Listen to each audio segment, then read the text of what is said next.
Hey, what's going on, everybody? Tonight we are taking a look at my Dom RS8. This is an interesting lock. Um, it's got side pins, but no side bar. The side pins just engage the outer portion of the cylinder, just like the standard pins do. They just have to be picked independently of the 5 main pins. When picked clockwise, they bind relatively early, and you can kind of pick them mostly towards the beginning of the pick, or even sometimes at the very start, I guess, if you're lucky. And counterclockwise, they tend to bind towards the end, so they're going to kind of be the last thing you pick. But they also have a tendency, at least from what I've experienced, to be pretty stiff at that point in time, and they can be difficult to access. So something to bear in mind when you're working on this yourself. The key has a really interesting profile. You can see you've got your 5 main stack cuts here, and then you've got this kind of offset bit on the side that has the bitting for your 3 side pins. The key is a little bit stiff in mine, but you can see it does still work nicely. There's an assortment of different drivers in this thing. T-pins, kind of, I don't know, I guess you call them like spooled T-pins almost. Just all sorts of fun stuff, and we'll take a look at that. And that was really one of the things that hung me up on this. I'll take a look, I'll point out the specific drivers when we get there, if we get there. I've worked on this one a little bit this last week, and I didn't think I was going to have to progressive pin this, but I did end up having to progressive pin it. This is the first time I've had it fully pinned, ready to go. So I don't even know for sure if I'm going to get it opened. So let's take a look at that and see if I can actually get through this thing. And then we'll talk a little bit more about what we've got in the way of interesting pins in this thing. So a big breakthrough for me on this was kind of learning that, as I mentioned, there are these interesting kind of, I don't know what the proper term would be for them, but kind of spooled T-pins. And I found that I almost have to kind of preset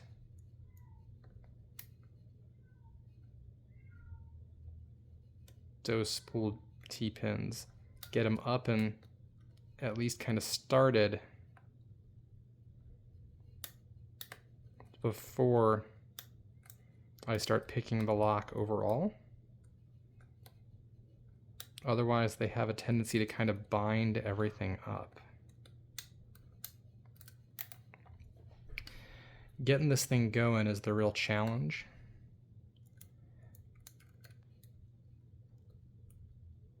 Once it's all started, it's not a bad pick. But getting things initially off the ground and kind of into like my basic false set can be a little treacherous.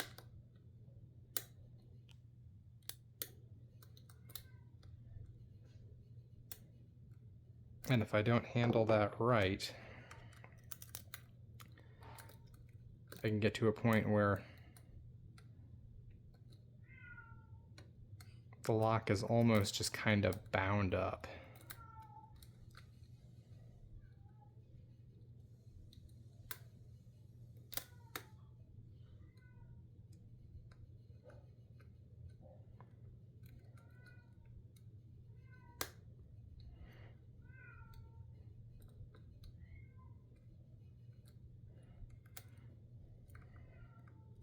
I said you've got an assortment of different drivers in here, and they all act just a little bit differently. So there's definitely a learning curve.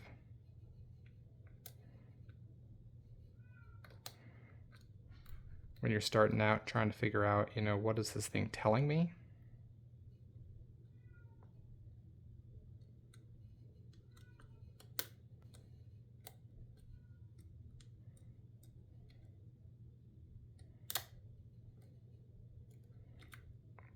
It's definitely difficult to kind of suss out early on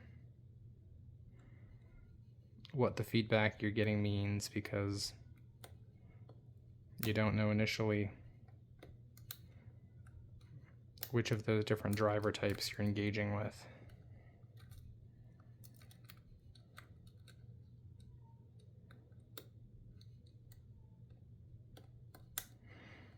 Even now, like I said, I've picked this. This is the first time I've picked this with the full complement of all 8 pins. So even now it feels kind of just a little bit different than what I'm used to. So I'm being kind of slow and extra careful.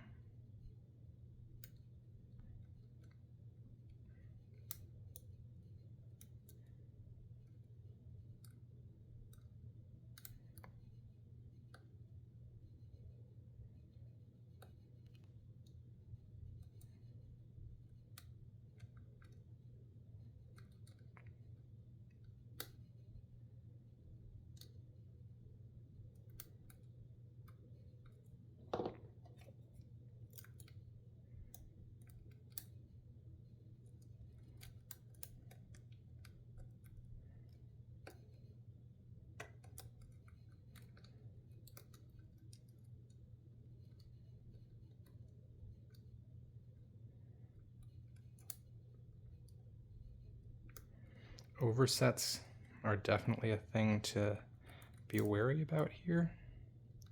They can definitely happen, and they're difficult to recover from.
And normally when I record these,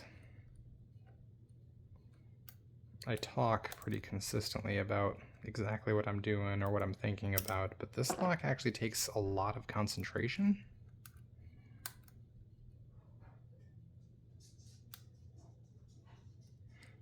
So have to bear with me for once and get by without my play-by-play. I am making progress though. I'm dropping into a progressively deeper false set.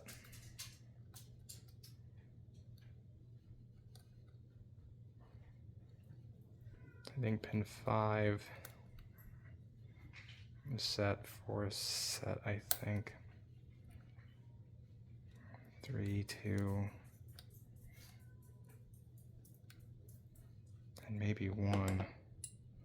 Let's take a look and see what's going on with our sidebar.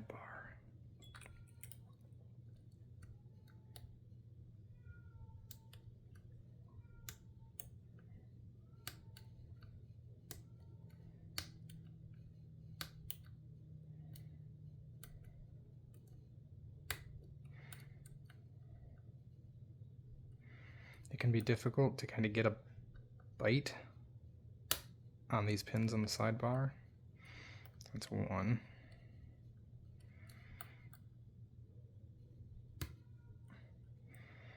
I'm using multi-pick 4 and 11, I think, interchangeably. Yeah.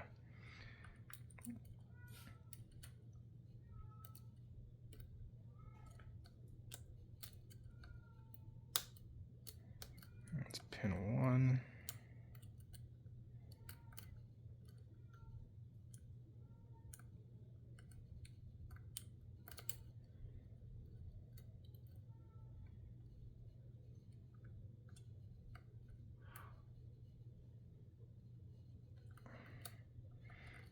Three might not be ready yet. I might have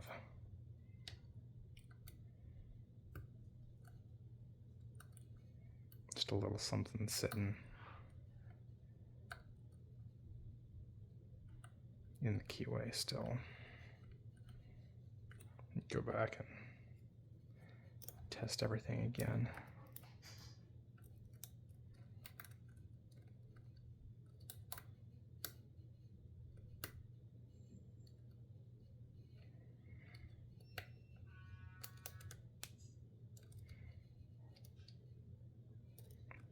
There are a lot of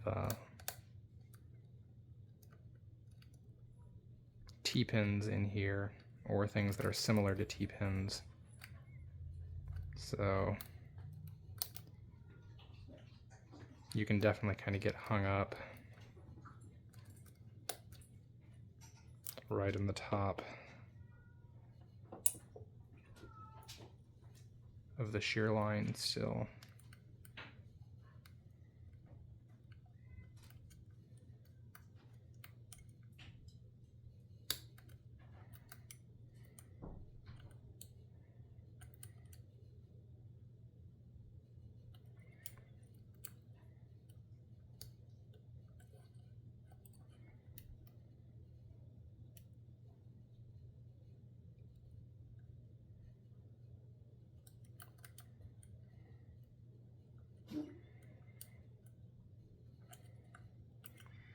Sometimes I actually find that it helps just a little bit to look down the cylinder with a flashlight and kind of see on the side pins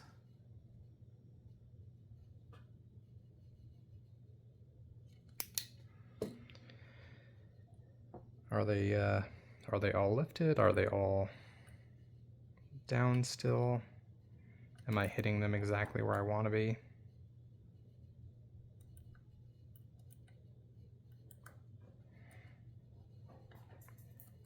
And if you're applying a lot of tension, they can be pretty hard to lift. So you have to be cognizant of that and make sure you're only using as much tension as is necessary.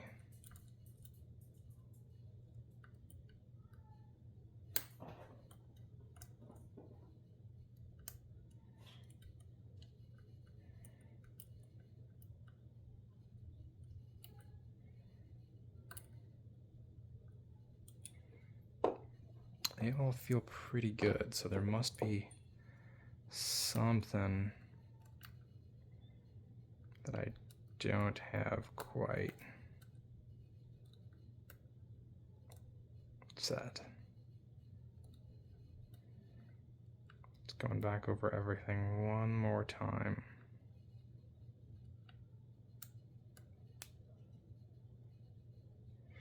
Felt a little bit of counter rotation there for a second.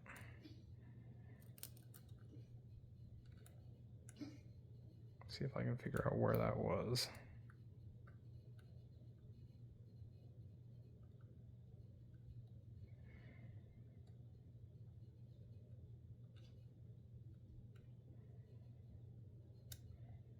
There are some torpedo key pins in here. So overset traps are definitely a thing. It's just something else to be cognizant of.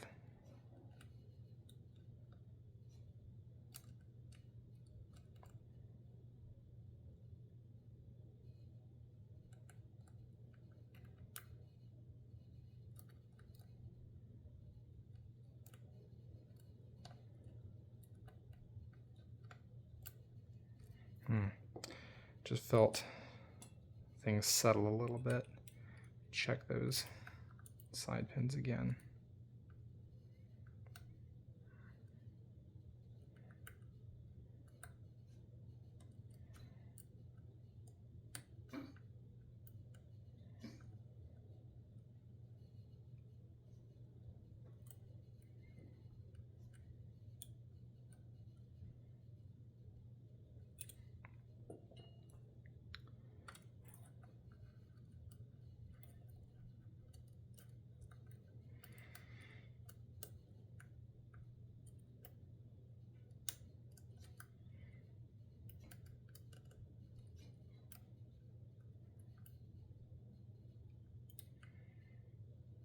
Trying to be cognizant of my attention and not use any more than is necessary, so I'm not binding those side pins any harder than I have to.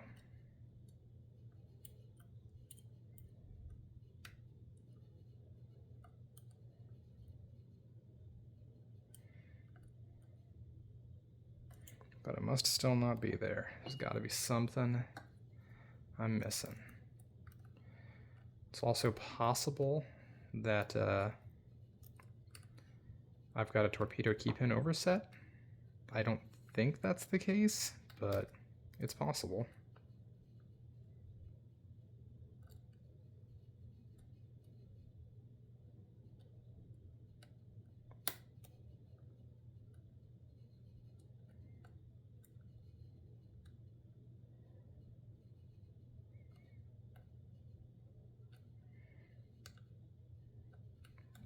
I'm getting on something periodically, and I'm not sure. I think it's pin 3.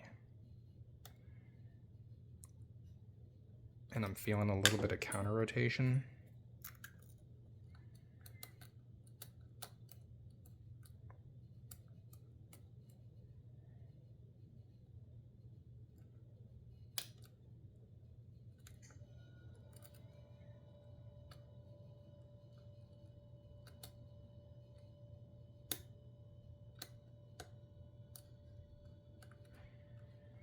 It's a little awkward to reach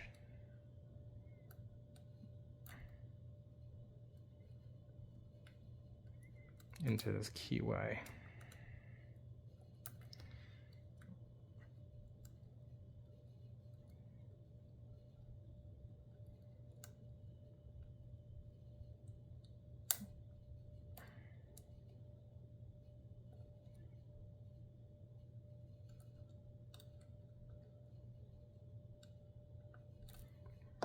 It's not terribly congested, but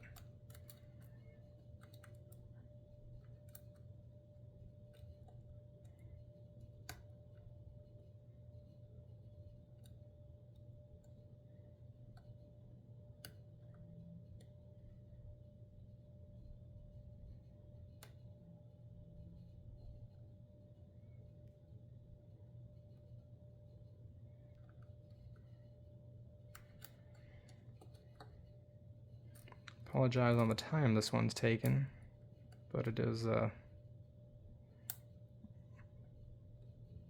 effectively first time through for me.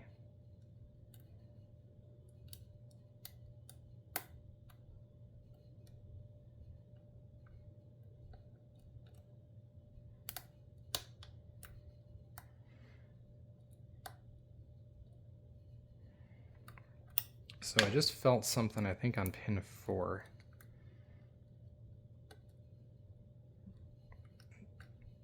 Set, but I dropped other stuff in the process, so.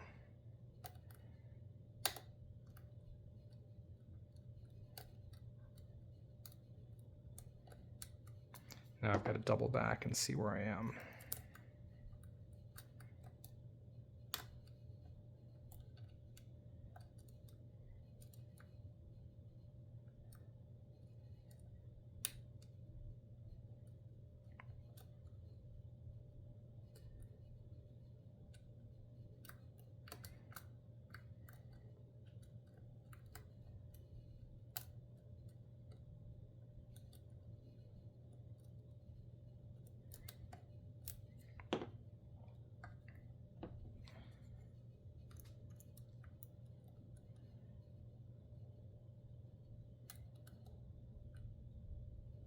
I don't think I'm there quite yet, but I want to check my side pins again.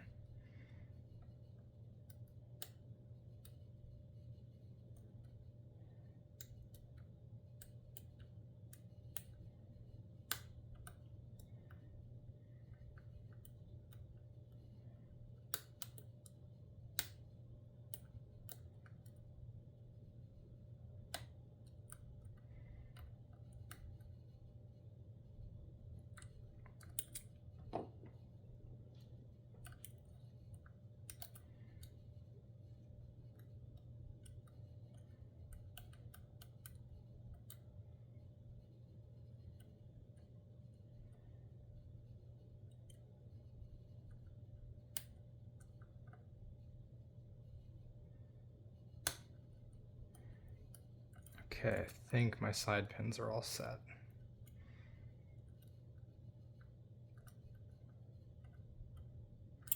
It should just mean I've got like a single T-pin or something that I'm hung up on. Yeah. Just feeling my way through, and like I dropped into a deeper and then deeper again false set.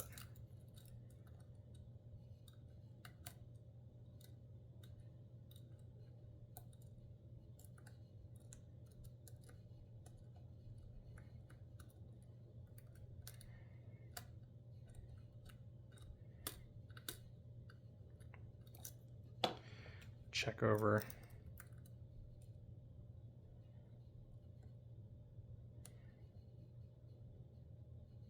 the rest of the pin stack here, and then we'll test those side pins again. See if maybe one of them needs just a little more lift.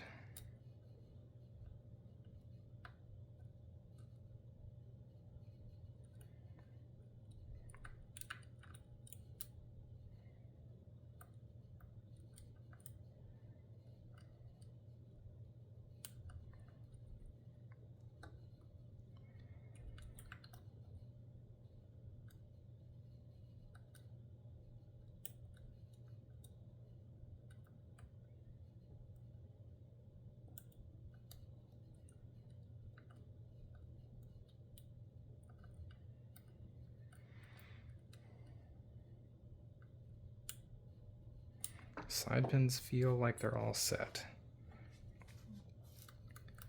So either there's something hanging on by a thread, or it's possible that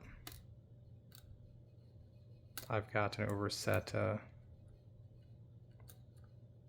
torpedo.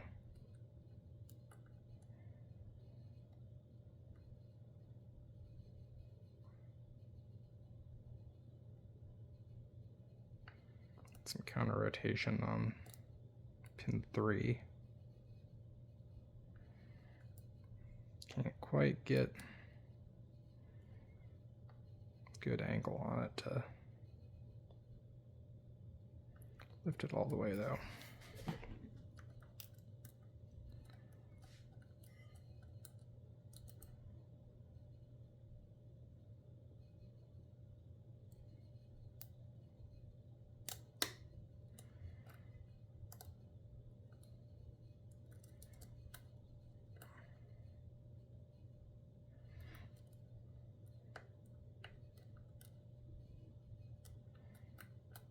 Okay, pin 3 is definitely set now. But I dropped 2, and I think it's back up now.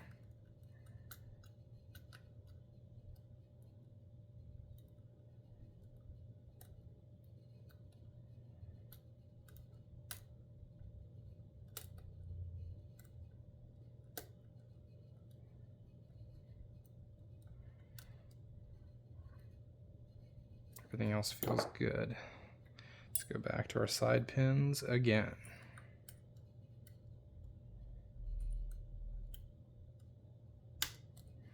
That's 1.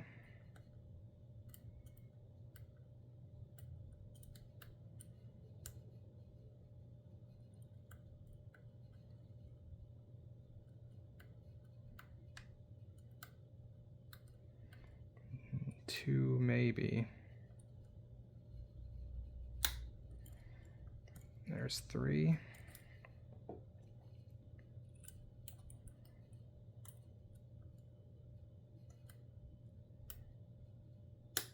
And there's the open. Whew. Man, almost half an hour. Okay. Yeah, this is a tough guy. We're definitely open though. Let's go ahead and lock her up. And let's get it gutted and see what weird stuff is inside here.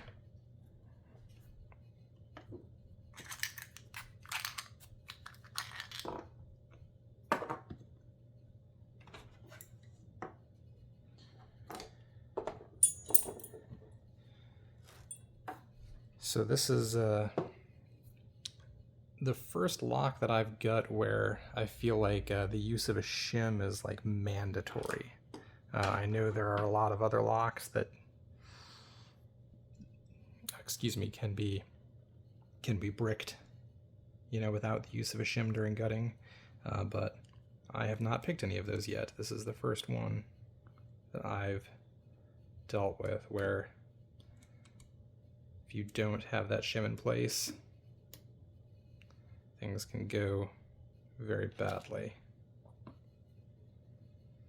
So you can kind of see how the stacks are set up here, those 5 main pins with the 3 side pins right next to it. Go ahead and put the key in here and just offset them a little bit.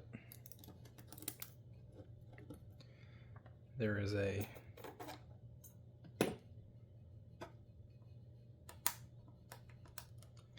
groove on the back of this for that split ring. And I can just see something happening where some pins end up falling into that groove, and then the whole lock is bound up, and you're just kind of stuck.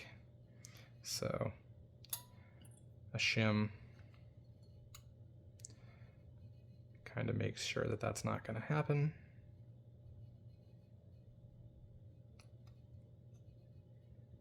Okay.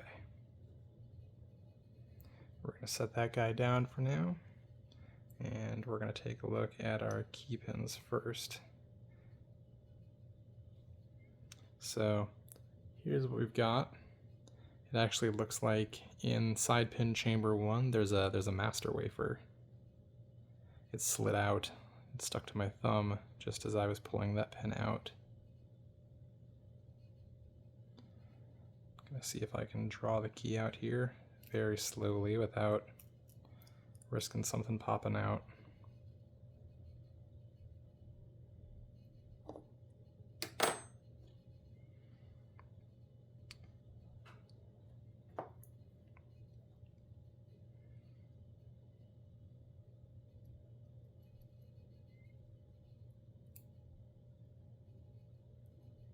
So we've got key pin 1, standard key pin.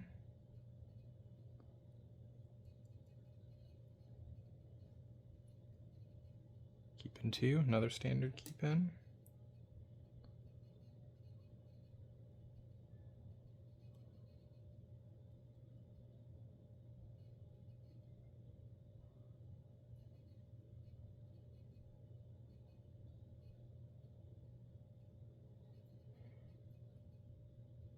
Pin 3.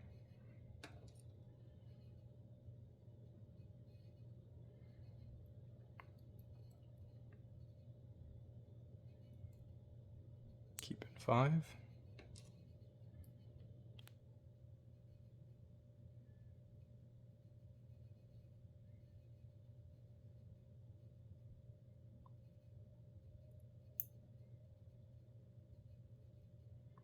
And key pin 4. There's our torpedo.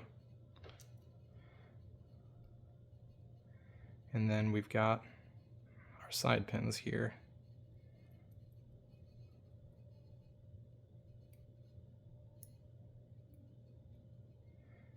These all, you can see, have a little like fin on the side of them, and there's an alignment groove for each one.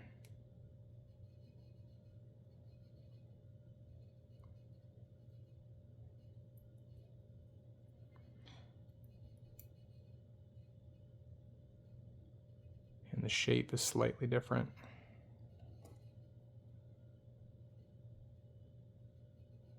So this one, it looks like, has a master wafer on it.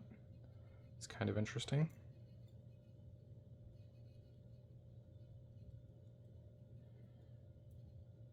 And there's our final side pin. You can take a look at our cylinder here. There's really nothing super interesting, I don't think. Yeah, there's no... I thought there might have been a little bit of counter milling or something in there, but it doesn't look like it. Doesn't look like there's any milling to speak of.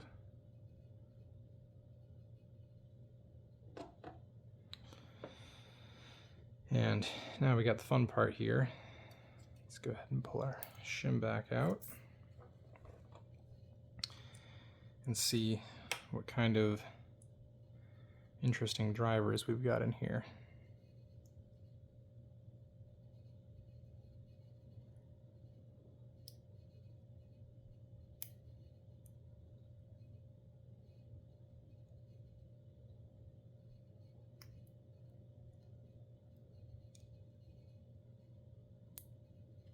Driver number 1 is T-pin.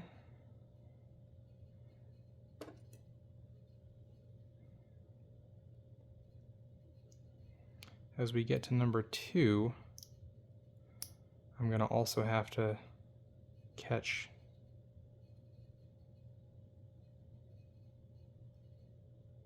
the driver.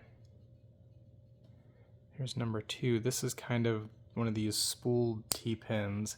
These guys are the things that really bound me up on this lock. I ended up having to almost like preset them as soon as I put kind of any tension on the core, get them shifted above the point where that rib is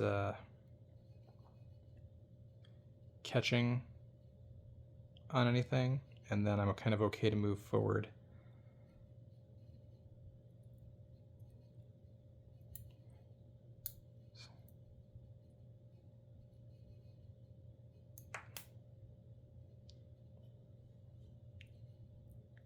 First of our side pins. I just fired that out at myself. We'll take a better look at these here in just a minute.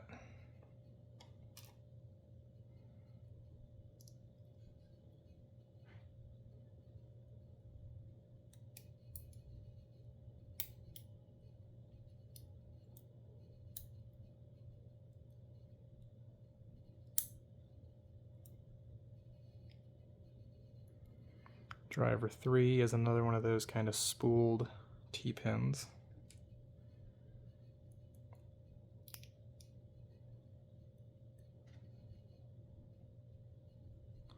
Side pin 2.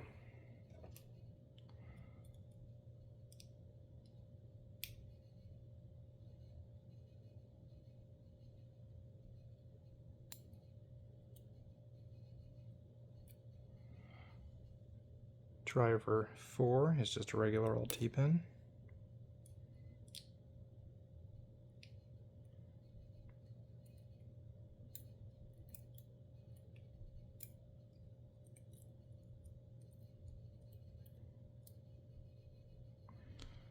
Side pin 3.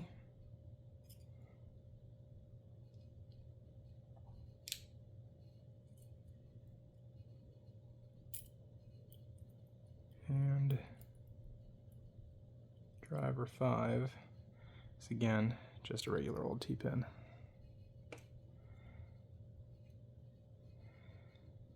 I'm not going to pull the springs out of here because they're kind of a pain in the butt to get back in, but there's nothing super interesting about any of that. So, a couple of quick little things here. So, these guys, what I was talking about, these, I'm sure there's a technical name for them, but to me they're basically spooled T-pins. Yeah. This was kind of new and different. The way they feel is new and different, and I assume what's happening to me is I'm getting caught at a point where just that rib and the T-pin section are down in the inner core, and there isn't enough motion to get a little bit of counter rotation, and everything just kind of feels bound up. But right off the bat, before anything else, you know, giving those a little bit of a lift as soon as I started applying tension to get them past the shear line, and then everything else got a lot more clear cut from that point onward. The rest of these, they're nothing special. They're just kind of conventional T-pins. They give pretty good counter rotation when you set them. Our side pins are pretty interesting. Again, they all have this kind of bevel cut to them because they protrude into the keyway like this, so they have to be cut with that bevel to match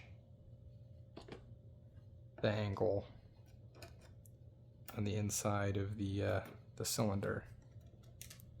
And then the side pins themselves are kind of interesting too. Let's actually take a good close look at everything here, because they're all slightly different. The tips of each pin are just a little bit different, and they all feel just a little bit different as you go to set them. So yeah, this is, I don't know, I feel like if there's anything that's my mantra, it's, you know, I felt like this was going to be not too bad, and then it ended up being a disaster. Like, I'm overconfident, and then something ends up being way more difficult than I thought it was going to be. And that is this lock to a T. I didn't think this one would be super challenging. I watched a lot of videos where it felt like people just kind of pop, pop, pop, and they were right through it. But for me, that has not been the case. I had a tough time with this one, and ended up having to progressive pin it. And yeah, I've finally got my open now, and it was a fair amount of work. So yeah, this has turned out to be actually a pretty long video. Sorry about that again, but thanks everybody for tuning in, and I'll catch you on the next one.